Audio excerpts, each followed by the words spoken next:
भारत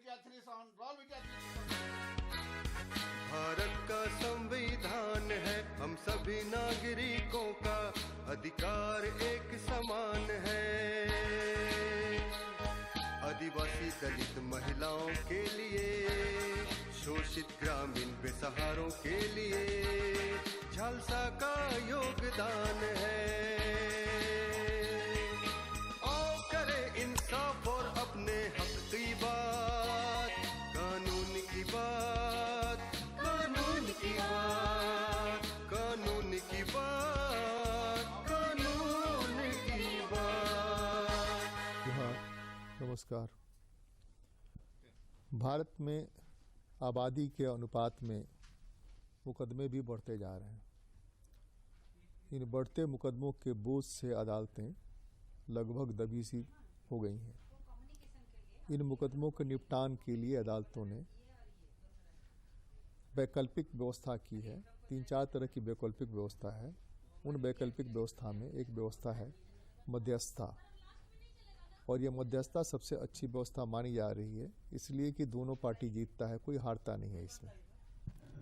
कानून की बात में आज हम बात करेंगे इसी मुद्दे पर, और हमारा मकसद यह होता है कि आपको यह बताएं कि न्याय कैसे हासिल कर सकते हैं। और न्याय हासिल करने के लिए यह जरूरी नहीं है कि आपके पास बहुत पैसा हो, पहुंच हो और आप शहर में रहते हो। आप कहीं भी हैं तो आप अपने हक की लड़ाई लड़ सकते हैं। इसके लिए जो विधिक सेवा प्राधिकार बने हुए हैं उनमें आपको मदद मिल सकती है, और वह भी निःशुल्क, उसमें कुछ पैसे खर्च नहीं करने पड़ेंगे। मध्यस्थता भी उसी के तरह का एक पार्ट है। तो आज हम बात करते हैं, हमारे साथ हैं पीके Sinha ji, retired principal district जज। स्वागत है आपका। नमस्कार। एक तो हम ये जानना चाहते हैं कि मीडिएशन या मध्यस्थता है क्या? मध्यस्थता भारत के संदर्भ में देखें तो बहुत ही पुरानी व्यवस्था है, पुराने ज़माने से ही चली आ रही है। हमारे परिवार में भी मध्यस्थता होती रही है। मान लें आपके परिवार में कोई झगड़ा है तो आपके घर के बुजुर्ग बैठकर उसे सलटा देते हैं। उसी तरह से मध्यस्थता एक जो आप कानून के तहत है, उसमें दो पक्ष हैं जो एक मध्यस्थ को नियुक्त करते हैं और उनसे अपने वाद का निपटारा कराते हैं। इसे मध्यस्थ कहा जाता है। तो ये मध्यस्थता तो चूंकि घरों में मामले चलते हैं तो कोर्ट में आता नहीं है, घर में सलट जाते हैं, घर के बड़े बुजुर्ग कर लेते हैं। लेकिन अदालतों से ये कैसे निपटान होता है? अदालतों में कैसे मामला पहुंचता है? अदालतें कैसे उसका निपटान कराती हैं? इसके लिए मध्यस्थता केंद्र बनाने की जरूरत क्या पड़ी? देखिए, भारत में न्यायालय पर काफ़ी बोझ आ चुके हैं और वाद का निपटारा जल्द करने के लिए मध्यस्थता की नीति को अपनाना जरूरी समझा गया है, क्योंकि बहुत सारे मामले हैं जो कि छोटे से बिंदु पर निपटान उसका हो सकता है और वो भी न्यायालय में आ जाते हैं। न्यायालय का बोझ उससे बढ़ जाता है। तो हमें ये देखना है कि जल्द से जल्द वाद का निष्पादन कैसे हो न्यायालय में। सेकंड, कि न्यायालय में वाद पहुँचे ही नहीं। तो वाद नहीं पहुँचे, इसके लिए दो हो सकता है। एक pre mediation, that is mandatory, माने आप अवश्य मीडिएशन में जाएं, मीडिएशन के प्रोसेस को में जाएं। दूसरा है कि आफ्टर, जब आप केस दाखिल कर देते हैं तब आप मीडिएशन में जाएं जी। तो ये दो जगह हैं जहां की मीडिएशन किया जा सकता है। अभी हमारे भारतवर्ष में मैंडेटरी मीडिएशन को लेकर उतनी ज़्यादा काम नहीं हो पाए हैं, चाहे वो कानून की किताब में हो चाहे व्यवहारिक रूप से हो। लेकिन जहाँ तक वाद दाखिल हो चुके हैं उसमें अगर मध्यस्थता करनी है तो उसमें हम काफ़ी आगे बढ़ चुके हैं कि क्योंकि हमारे पास आज एडीआर सिस्टम है, जिसमें कि दोनों पक्षों को सुनने के बाद न्यायालय ये निर्णय करती है इस केस को मध्यस्थता केंद्र में भेजा जाना आवश्यक है, तो वह उसे मध्यस्थता केंद्र में भेज देगा। इसके लिए दोनों पक्षों की सहमति आवश्यक नहीं है, वो रेफरल जज अपने निर्णय ले सकते हैं कि इस वाद में मध्यस्थता हो सकता है कि नहीं। मुकदमे आमतौर पर दो तरह से होते हैं, एक पुलिस थाने में मुकदमे होते हैं और एक अदालतों में मुकदमे होते हैं। अदालतों में लोग सीधे भी डाल देते हैं कंप्लेंट केस अगर वहाँ पर नहीं होता है तो। किस तरह के मामले मध्यस्थता के लिए भेजे जा सकते हैं? एक सिविल के मामले हो गए, क्रिमिनल के मामले हो गए, तो सिविल क्रिमिनल दोनों के मामले भेजे जा सकते हैं या सिर्फ सिविल के भेजे जा सकते हैं, क्रिमिनल के नहीं भेजे जा सकते हैं? मध्यस्थता में दोनों तरह के मामले आ सकते हैं, लेकिन जहाँ तक आपराधिक मामलों का संबंध है तो वह ऐसे मुकदमे जिसमें निम्न सजा का प्रावधान न या सिर्फ आपको फाइन का प्रावधान है, वैसे केसेस को आप भेज सकते हैं मध्यस्थता में। लेकिन जिसमें अधिक सजा हो का प्रावधान है, वैसे केसेस नहीं भेजे जा सकते। तो मध्यस्थता कहाँ होती है, कैसे होती है, मध्यस्थता की प्रक्रिया क्या है? मध्यस्थता की प्रक्रिया के लिए सभी केंद्र में हमारे यहाँ केंद्र सरकार, राज्य सरकार ने अपने यहाँ मध्यस्थता केंद्रों का निर्माण किया है। केंद्र में आपको सुप्रीम कोर्ट ऑफ इंडिया, चाहे दिल्ली उच्च न्यायालय में आपको मध्यस्थता केंद्र मिल जाएंगे। इसी प्रकार सभी राज्य में उनके उच्च न्यायालय केंद्रों में आपको मध्यस्थता केंद्र हैं। साथ ही जिला न्यायालयों में मध्यस्थता केंद्र बनाए गए हैं, जिसे आप न्याय सदन के नाम से भी जानते हैं। लेकिन ये सभी जो मध्यस्थता केंद्र हैं, इसमें केस जो आपको भेजना होगा, वो उसके लिए आपको आवेदन करना पड़ेगा। पार्टी, मान लें हम प्री लिटिगेशन पर अगर बात करें कि हमें केस नहीं दर्ज करना है, केस दर्ज करने के पूर्व हम मध्यस्थता चाहते हैं, तो आप किस प्रकार से करेंगे?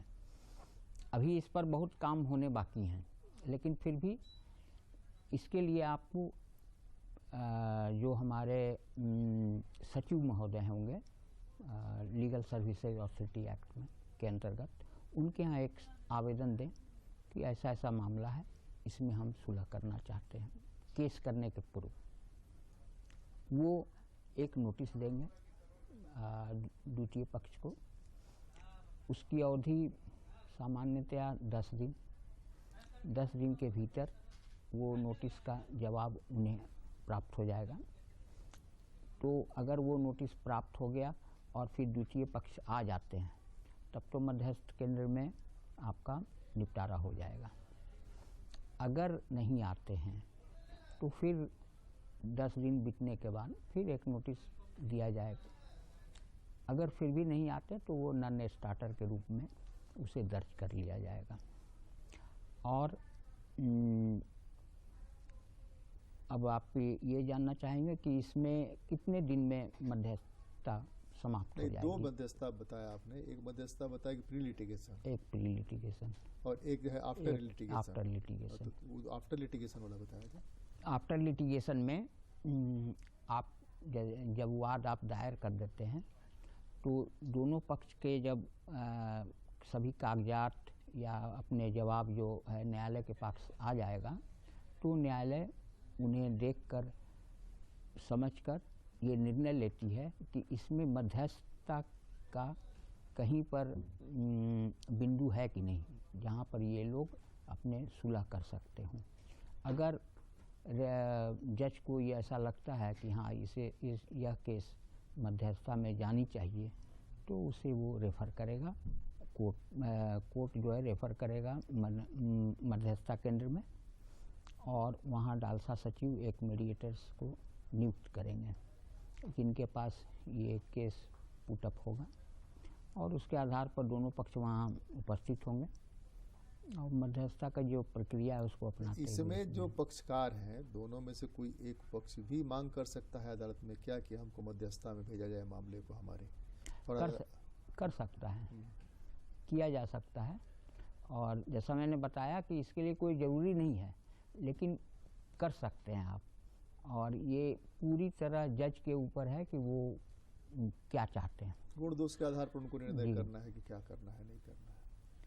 तो यहाँ क्या खर्च पड़ता है? वहाँ तो स्टाम्प ड्यूटी लगानी पड़ती है कोर्ट में, कोर्ट का स्टाम्प फी देना पड़ता है, वकील रखना पड़ता है, सारी बातें वकील करता है, हम तो कुछ कर नहीं सकते हैं। मीडिएशन सेंटर में क्या प्रोसेस है? मध्यस्थता केंद्र में आपको आने के लिए किसी प्रकार का शुल्क देने की आवश्यकता नहीं है। आप सिंपल एक आवेदन दे सकते हैं। हमारे लीगल सर्विस अथॉरिटी के जो सेक्रेटरी हैं, चाहे वो उच्च न्यायालय में हो चाहे जिला के केंद्रों में हो, उन्हें आप एक साधारण आवेदन सादे कागज़ पर आप दे सकते हैं। उसी के आधार पर कार्रवाई कर ली जाएगी। उसमें वकील भी रखना पड़ सकता है ना? कोई आवश्यकता वैसी नहीं है। अच्छा, तो फिर सुलह कैसे होता है? दोनों पक्षों को सुना जाएगा। मीडिएटर्स जो हैं वो दोनों पक्षों को सुनेंगे, दोनों पक्षों के से बात करेंगे। पहले उसको कहते हैं हम सिंगल सिटिंग। तो सिंगल सिटिंग नहीं, मीडिएटर के पास जो मुकदमा आएगा कोर्ट से, जो रेफर होकर के आएगा, या जो सेक्रेटरी को कंप्लेन लिखा रहेगा वो आएगा, तो दोनों में कैसे समझेंगे? उनके पास पूरा कागजात, पूरी फाइल आ जाएगी क्या कि ये दोनों पक्ष का ये मामला है और इसको आप देखिए क्या हो सकता है नहीं हो सकता? जी, उनसे न्यायालय से अगर ज़रूरत पड़ेगा तो वो मीडिएटर्स मांगते हैं कागजात, और ऐसे दोनों पक्ष अपना उनके पास जो कागज़ हैं वो मीडिएटर्स के सामने प्रस्तुत करते हैं, और सिंगल सिटिंग में ही मीडिएटर्स उनसे उनके वाद के बारे में पूरा जानकारी हासिल कर लेगा। फिर द्वितीय पक्ष से अलग सिंगल सिटिंग जब करेंगे तो उसके वाद के बारे में जानकारी हासिल कर लेंगे। फिर उसके बाद मीडिएटर जो है दोनों के वादों को देखते हुए एक पॉइंट अपना बनाएंगे कि ये बिंदु हो सकते हैं। फिर उसके बाद दोनों पक्षों को साथ बुलाकर अपने जो उन्होंने समझा है उसमें कि ये बिंदु में अगर बात किया जाए तो निर्णय पर हम आ सकते हैं, उसको वो रख करके उस पर आप आगे बढ़ेंगे तो निर्णय हो। इसका बेस क्या होता है? जैसे कोर्ट में जो बहस होती है वो कानून के बिंदुओं पर होती है। कानून यह कहता है, रेफरेंस यह कहता है, यह कहता है, वह कहता है। सुप्रीम कोर्ट से लेकर के हाई कोर्ट और डिस्ट्रिक्ट कोर्ट के जो निर्णय होते हैं उस निर्णय को लगाया जाता है, उसकी कॉपी दी जाती है। यहाँ कैसे सुनवाई हो जाती है? और वहाँ अगर 5 साल से 10 साल से मामला अटका हुआ है सारा चीज़ देने के बाद, तो यहाँ मध्यस्थता केंद्र में सुलह कैसे हो जाएगा? मध्यस्थता केंद्र में कोई इसका प्रक्रिया जो है वो कानूनी प्रक्रिया की जो जटिलता है वो यहाँ नहीं है। यहाँ पर दोनों पक्ष और मीडिएटर मिलकर अपनी प्रक्रिया को बना सकते हैं। कोई साक्ष्य है, दस्तावेज है इत्यादि का जो ज़रूरत है कानून के अंदर साक्ष्य अधिनियम में, उसकी भी यहाँ आवश्यकता नहीं है। वो मध्यस्थ और दोनों पक्ष मिलकर एक प्रक्रिया यहाँ बना लेंगे, वही मान्य होगा। ये कानून से हटकर है, लेकिन फिर भी जो भी निर्णय होंगे वो ऐसा नहीं होगा कि वो किसी कानून से बाधित हो। गलत आप समझौता नहीं कर सकते। तो समझौता गलत करेंगे तो दूसरा पक्ष मानेगा नहीं ना। हाँ, समझौता गलत करेंगे तो समझौता होगा ही नहीं। यानी अगेंस्ट लॉ आप नहीं कर सकते हैं। नहीं, अगेंस्ट आपने विद इन लॉ भेजा मीडिएटर के पास। जी। मीडिएटर उसमें फैसला कर रहा है, तो मीडिएटर किसी एक पक्ष की असहमति नहीं, होती है वो करेगा क्या? मीडिएटर फैसला नहीं करता है। मीडिएटर आपको फैसले पर पहुंचने में वही मैं पहुंचना चाह रहा था कि वो जो है एक पक्ष अगर अड़ जाएगा कि हमको नहीं करना है, जी किसी बिंदु पर, जी तो सिग्नेचर ही नहीं करेगा। सिग्नेचर नहीं करेगा तो अमान्य हो वो जाएगा। अमान्य हो जाएगा जी। जब सिग्नेचर करेगा तभी समझौता होगा, या कहें कि वो क्या कहेंगे, दोनों की म्यूचुअल अंडरस्टैंडिंग पर विन विन सिचुएशन में समझौता का दस्तावेज लिखाया जाएगा। फैसला तो है, कुछ नहीं। हाँ तो वैसी स्थिति में जो मैं जानना चाहता हूँ, अपने दर्शकों को बताना भी चाहता हूँ कि मनी मटेरियल के मामले में, खास करके जो बैंकिंग का मामला है, चेक फ्रॉड होने का मामला है, या क्या नाम है, बाउंस होने का मामला है बड़े बड़ी कंपनियों का, या इस तरह का, तो इस तरह के मामले भी मीडिएशन में आते हैं क्या? मीडिएशन में भेजे जाते हैं, या प्री लिटिगेशन में मस्ट है कि इस तरह के मामले पहले प्री लिटिगेशन में जाएंगे, उसके बाद ही सुनवाई होगी? कुछ मामले ऐसे हैं क्या कि फर्स्टली उसको प्री लिटिगेशन में ही जाना पड़ेगा? कॉमर्शियल केसेस एक्ट में आपको ये अभी प्रावधान किया गया है कि 3 लाख तक के अगर मामले हैं तो उसके लिए आपको मैंडेटरी किया गया है कि आप पहले प्री मैंडेटरी मीडिएशन में आपको जाना पड़ेगा। जो पीड़ित है उनको जाना पड़ेगा, आवेदन देना पड़ेगा पहले, अगर 3 लाख तक का मामला है। और उन्हें उसमें एक ये है कि 3 लाख प्लस अगर उनको कोई तुरंत आदेश नहीं चाहिए न्यायालय से, तो ऐसी अवस्था में आपको मीडिएशन में जाना होगा। लेकिन अगर कोई चाहते हैं कि 3 लाख का ही केस है लेकिन उनको इंजंक्शन चाहिए कोर्ट से, चाहे अदर कोई आदेश चाहिए, तो वैसी अवस्था में वो प्री मीडिएशन में नहीं भी जा सकते हैं। मीडिएटर कौन होते हैं आमतौर पर? मीडिएटर कौन होते हैं? मीडिएटर का अपॉइंटमेंट आपको लीगल सर्विसेज अथॉरिटी करती है, जिसमें रिटायर्ड जजेज हैं और 10 साल तक का जो भी ऐसे अधिवक्ता जिन्होंने 10 साल तक प्रैक्टिस की है वे आ सकते हैं। और अदर संवर्ग के लोग जो भी दूसरे डिपार्टमेंट से या कहीं दूसरे जगह वर्क कर रहे हैं, तो उनको 15 वर्ष की योग्यता होनी चाहिए। फिर मीडिएशन में एक तो हुआ थ्योरी पार्ट, आपने पढ़ाया वहाँ पर, यहाँ प्रैक्टिकल पार्ट है। प्रैक्टिकल पे क्या होगा? वहाँ थ्योरी जो 40 घंटे की आप बात कर रहे हैं कि थ्योरी आपने पढ़ा दिया कि हाँ ये होगा, यहाँ नहीं, वहाँ भी प्रैक्टिकल करवाया जाता है, लेकिन उस पर आपने जो प्रश्न किया है वो अच्छा प्रश्न है। ये आप ऐसे जो आदमी जो भी व्यक्ति 40 घंटे का मीडिएशन का ट्रेनिंग पा लेते हैं, उनका जब अपॉइंटमेंट होता है एज ए मीडिएटर किसी भी जिला न्यायालय केंद्र में, चाहे स्टेट लीगल सर्विसेज अथॉरिटी के यहाँ मीडिएशन सेंटर में, चाहे सुप्रीम कोर्ट ऑफ इंडिया में, तो आपको मिनिमम उसमें 10 केसेस सफल आपको करने पड़ेंगे, तभी आपको मीडिएटर का एक तगमा मिलेगा। तो इसमें 3 कैटेगरी आपने बताई। एक बताई कि मीडिएटर जज मीडिएटर का रिटायर्ड जज जो है वो मीडिएशन, उनको भी ट्रेनिंग लेनी पड़ती है। सभी को 40 घंटे की ट्रेनिंग जज को भी है, 40 घंटे। एक एडवोकेट मीडिएटर होगा और एक एक्सपर्ट मीडिएटर होगा। इन सबको सारी प्रक्रिया पूरी करनी पड़ेगी, सभी प्रक्रिया। लेकिन जजेस तो जो है लीगल पढ़ाई करके आते हैं और सारा मतलब पूरी जिंदगी वही करते रहते हैं, तो उनको ट्रेनिंग की क्यों जरूरत आनी पड़ी? नहीं, फिर भी उन्हें 40 घंटे की ट्रेनिंग आपको लेनी पड़ेगी। उसका जो ऑर्गेनाइज होता है तो नामित होते हैं कुछ जजेस कि आप जाएं वहाँ ट्रेनिंग लें। इसलिए ये ज़रूरी है कि आप जो कानून की पढ़ाई करते हैं उसमें मीडिएशन नाम की चीज़ कहीं नहीं है कि इस पर आपको कोई पढ़ाई की आवश्यकता है। अब जब आपने वैकल्पिक व्यवस्था की तब कानून की पढ़ाई में आपने जोड़ा कि नहीं जोड़ा? हाँ, इसे एडीआर में सेक्शन 89 में आ गया, लेकिन फिर भी इस पर पूरी तरह से कानून अभी भी नहीं बन पाया है। तो कैसे आप, ये एकदम नया चीज़ है जिसे कि आपको वो 40 घंटे में जो एक्सपर्ट मीडिएटर हैं वो सिखाते हैं कि किस प्रकार से आप बात करेंगे दोनों पब्लिक, क्योंकि जब तक आप मध्यस्थ हैं, आप पर दोनों का फेथ होना चाहिए, कॉन्फिडेंस होना चाहिए। वो कॉन्फिडेंस आप कैसे गेन करेंगे, तभी आप मध्यस्थ माने कर सकेंगे। तो वो सभी पहलू वहाँ पर आपको सिखाए जाते हैं, पढ़ाए जाते हैं, विजुअल भी किया जाता है, प्लस प्रैक्टिकल ट्रेनिंग भी होते हैं। मीडिएशन की कुछ शर्तें हैं क्या,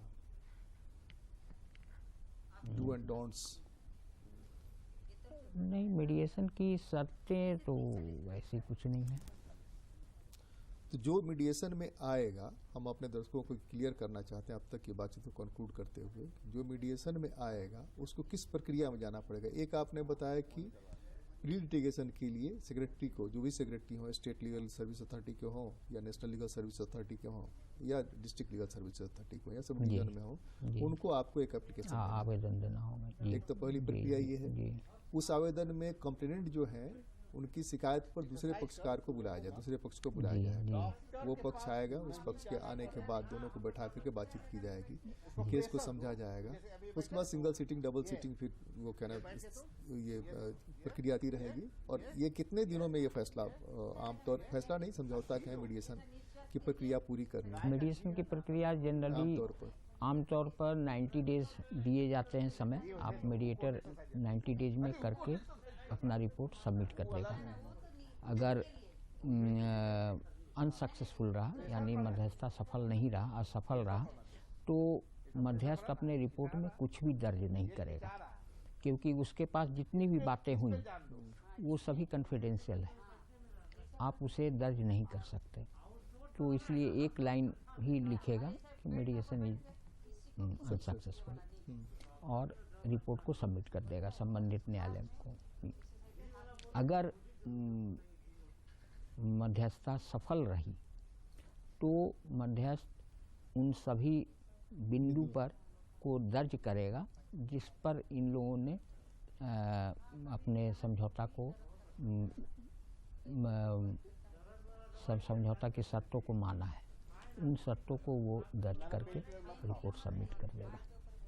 शर्तें दर्ज होने के बाद, सिग्नेचर हो जाने के बाद अदालत को भेज दिया गया जी। उसका महत्व क्या है? अदालत इसके बाद अदालत जो है, दोनों पक्ष वहाँ जाएंगे, दोनों पक्ष उनसे पूछेगी, अदालत उनसे पूछेगी कि आपने जो मीडिएशन में आप गए ये सफल रहा, इस पर आप सहमत हैं?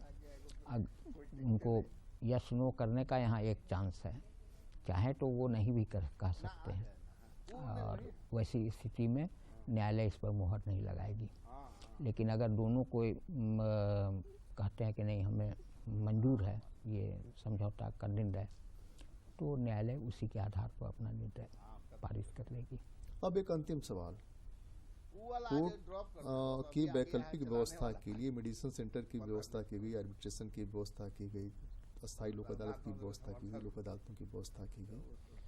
तो मीडिएशन सेंटर में दोनों पक्ष ने समझौता किया, फिर जा करके वहाँ पर कोई एक पक्ष किसी कारण से अपना ना कह देता है, कहीं आमतौर पर लड़ाइयाँ ईगो को लेकर के ही होती हैं, तो ये सारा मेहनत बेकार गया जी। तो अदालत जो प्रक्रिया निभाना चाहती है उस प्रक्रिया में फिर बाधा पड़ी जी नहीं जी। तो ऐसी स्थिति में अदालतों को क्या करना चाहिए? मीडिएशन सेंटर, दोनों पक्ष ने समझौते के तब सिग्नेचर किए, किसी ने पकड़ के समझौता किया नहीं, सब जगह सीसीटीवी लगा होगा, तो यहाँ आप मान रहे हैं, वहां जाकर के कह रहे हैं कि नहीं हमको नहीं मंजूर है, ये तो गड़बड़ है ना।